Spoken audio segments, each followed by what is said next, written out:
Good afternoon. My name is Syed Mahmood, and I'm part of the product marketing team at Privacera. Privacera is a provider of data governance platform to the companies. The best way to explain Privacera is we help enterprises provide guardrails to their enterprise data so that authorized people can have access to authorized data. So we all aspire our companies to be data-driven organizations, where insights hidden in enterprise data can improve companies' revenues or profitability, or reduce cost and help us position our companies favorably against competitors. The faster we can find these insights in our data, the sooner we can achieve these objectives. So let's get started. There are a number of factors that can negatively impact the agility of our analytics initiatives. When we talk to our customers, especially the ones who have been on this journey to migrate their analytics workloads to the cloud, they tell us that they are concerned whether they have full visibility and control over sensitive data, such as personally identifiable information, especially when that data resides in the cloud. The second concern is that we hear most about is it is no longer enough to provide access to data at a database or a table level. And the concern is, can they enable access down to the row and column levels based on role and the attributes of the user? An ever-present consideration with regards to sharing data broadly within the organization is whether they are doing it while complying with privacy and industry regulations like GDPR. We recently conducted a survey among Fortune 500 companies, and 70% of our respondents mentioned that cloud migration and analytics have been made more complex due to compliance with privacy regulation. So due to the importance of data in the enterprise, data security, there are a number of different parts of the organization that are part of the data ecosystem. If we start out on the left-hand side, you have your data policy drivers. These are the parts of the organization that are experts in writing policies and enforcing. So their interest is in placing controls over data. So you have the Office of the Chief Security Officer, who is interested in making sure that enterprise data is protected from external attacks. You have Chief Privacy Officer, who's again interested in making sure that the enterprise is complying with privacy regulations, and Data Governance Officer, whose primary interest in providing trusted data to the business. On the right-hand side are your data consumers. These are your data scientists, analysts, data engineers, or even line of business managers who would like to have as much access to data as possible and as quickly as possible so that they can do their jobs. And the burden of implementing these policies in various cloud services and making this data available to the data consumers as quickly as possible falls on the shoulders of your data policy implementers. These are teams within the IT organization who are building the data infrastructure. So these are your data architects, enterprise architects, infrastructure architects. And as you can see, these are being, the data policy implementers are being pulled in two separate directions. Data policy drivers would like to have as much controls over data as possible, whereas data consumers would like to have free access to data as quickly as possible. And the reason we have these blind spots represented on this slide is because data policy drivers are obviously experts in writing and policy definition, but they don't understand technology and various tools that are used to govern data, nor do they understand data very well that can be used to drive business decisions. Your policy implementers, the IT team, obviously understands technology very well, but they don't understand the policies or the regulations or how data is used to drive business decisions. And then data consumers obviously understand data very well, but they have limited understanding of the regulation or the technology that is used to govern data. So again, based on the same survey, 58% of our respondents in the survey reported having a conflict between data scientists and data security and compliance teams due to access restrictions that I just mentioned in this slide. So in the previous slide, we talked about the various personas that are involved in having an interest in data. So now we cover the remaining components of data governance. The policies are the principal product of a data governance program. These may be internal or external policies. External policies are prescribed by government authorities and agencies. And the more regulated the industry in which your company is participating, like financial services or telecom, the less flexible the less flexibility you have in modifying these policies. Data governance policies are created and refined by members of a central governance board, like the Office of the Chief Privacy Officer or data stewards or Chief Security Officer.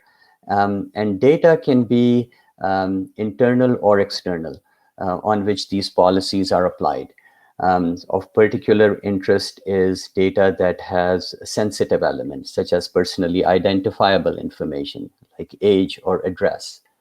And the data that is provided by business partners is also has special sensitivity and is subject to data sharing agreements between business partners.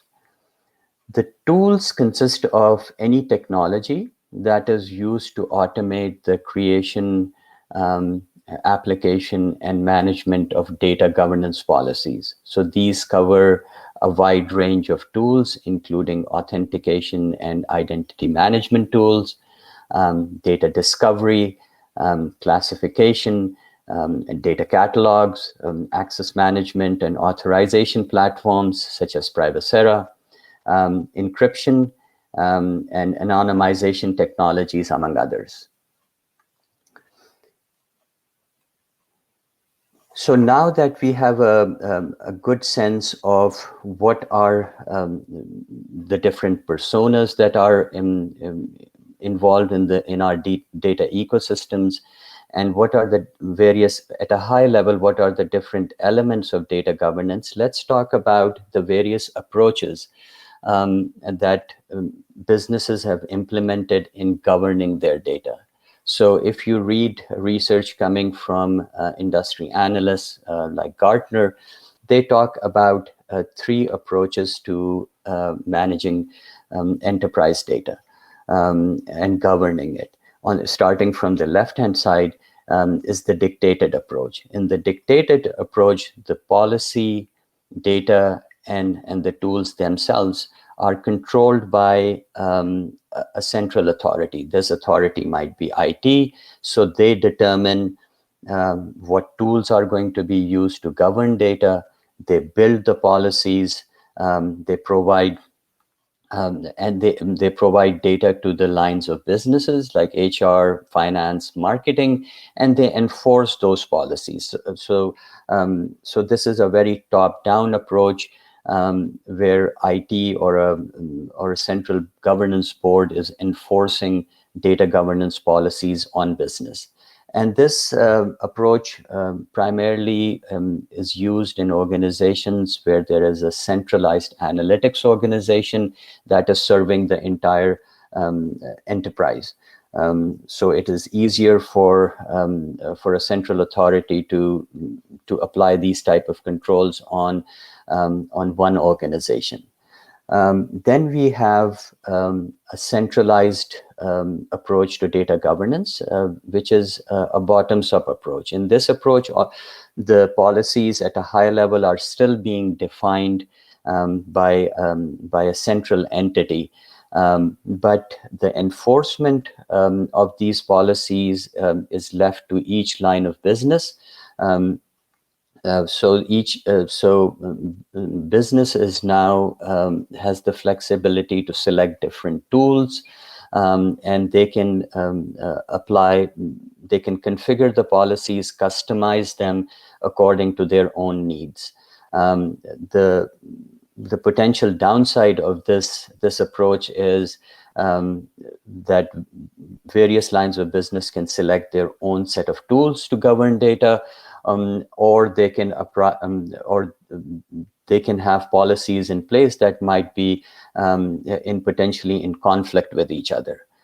So this model is applied in more domain specific, where domain specific control and analytics are required, such as in academia. And then we have the delegated approach. In delegated approach is similar to the decentralized approach. It's a hybrid approach where a central unit develops high-level governance policies, but now data stewards within each line of business enforce them. And we'll talk more about this in greater detail in upcoming slide. But this delegated approach is primarily used in analytically mature organizations. So the delegated, we feel that the delegated governance model provides the best fit in terms of aligning the competencies of the various personas that are involved in managing and governing data. So a central authority such as a governance board understands the policies the best. So they are still defining the policies, the governance policies in this case, but the enforcement of these policies is now is being done through data stewards who are now part of each line of business. So the data stewards can tailor and enforce these policies for their own lines of business. And then each line of business has the flexibility to adapt policies and workflows to fit their use cases and culture, because data stewards understand the context of the business. They are familiar with the business, and now being part of each line of business, they have a better understanding of what the data is going to be used for. IT is still, since they are experts in the various tools and technology that is available to govern data, they are still responsible in this model for selecting the tools and the platforms that will be used, and they essentially provide these tools to the lines of business. They still have visibility and oversight over these tools, but the tool selection is done by IT.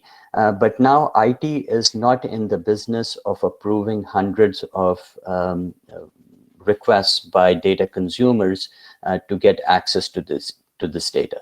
Right, this function is now, as I mentioned earlier, is now delegated to the data stewards, who understands these requests and can approve them much more quickly than IT can. And you can now see that essentially how this model is better suited for self-service and agile analytics, because data stewards can provide access to the data consumers much more quickly in this model. So up till now, data sets have been at the center of data governance policies, and data sets have been surrounded by these policies that we have been talking about. So you have data sharing policies, or security policies, or compliance policies that are all coming in from different perspectives with the same objective to protect one of the most important assets of an enterprise, its enterprise data. And these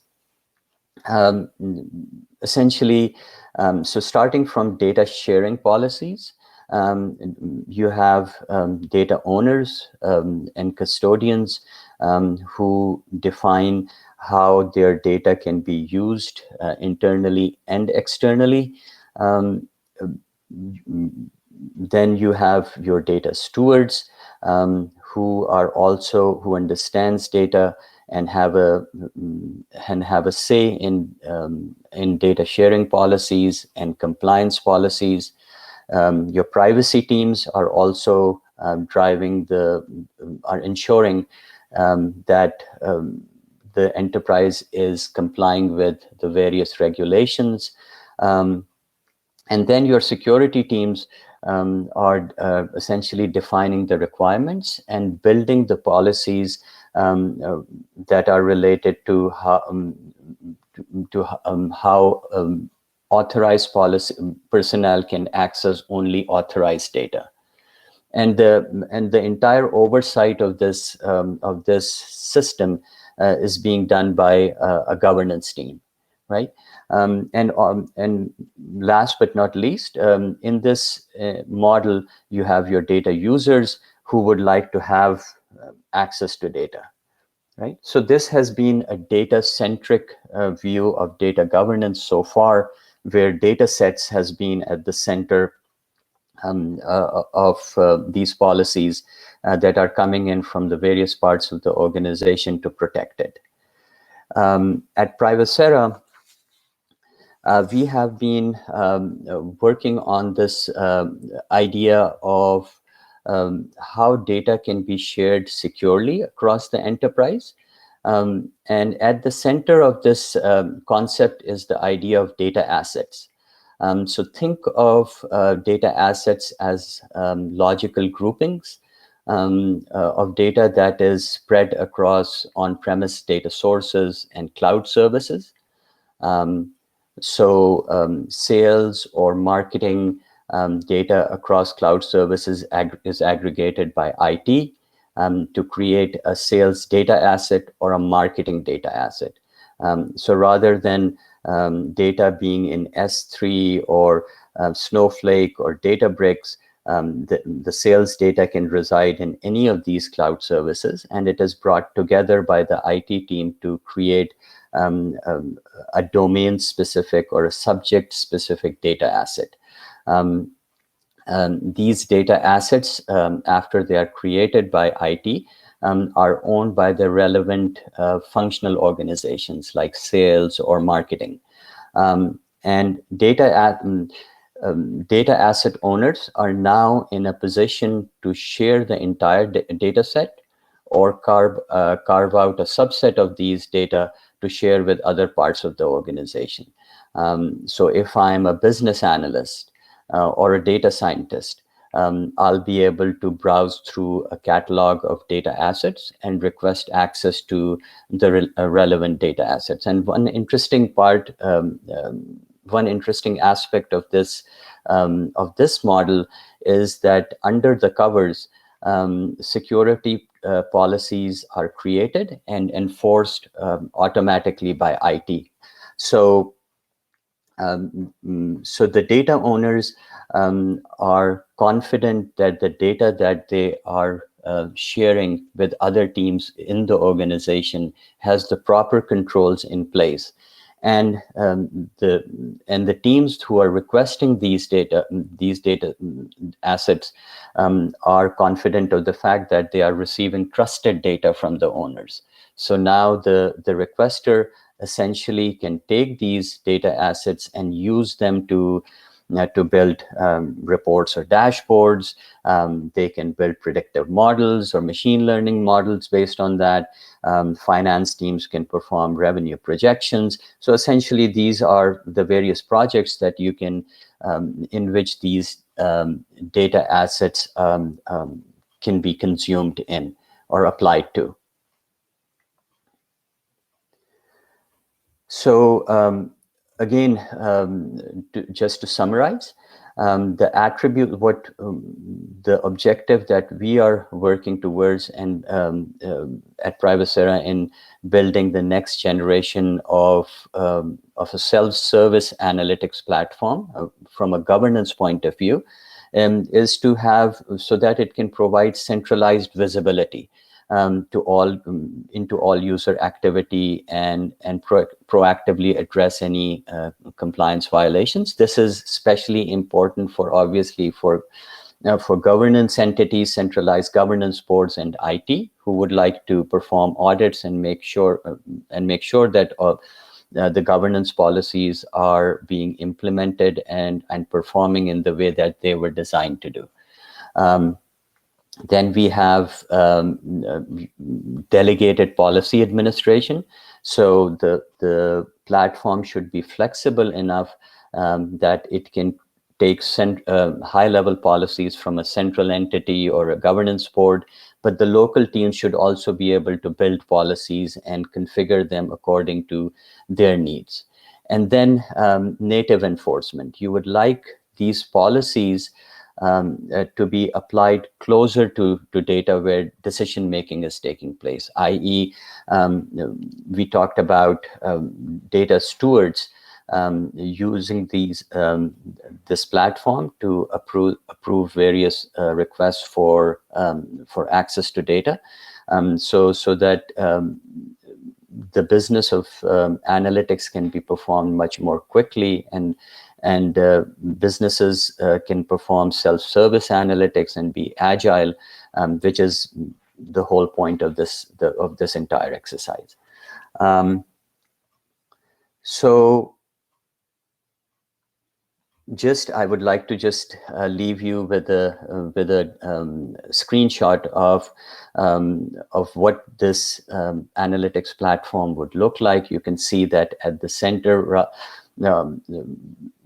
you can see various data assets, which are, for example, marketing, sales, or finance, which is composed of related data that resides in various cloud services.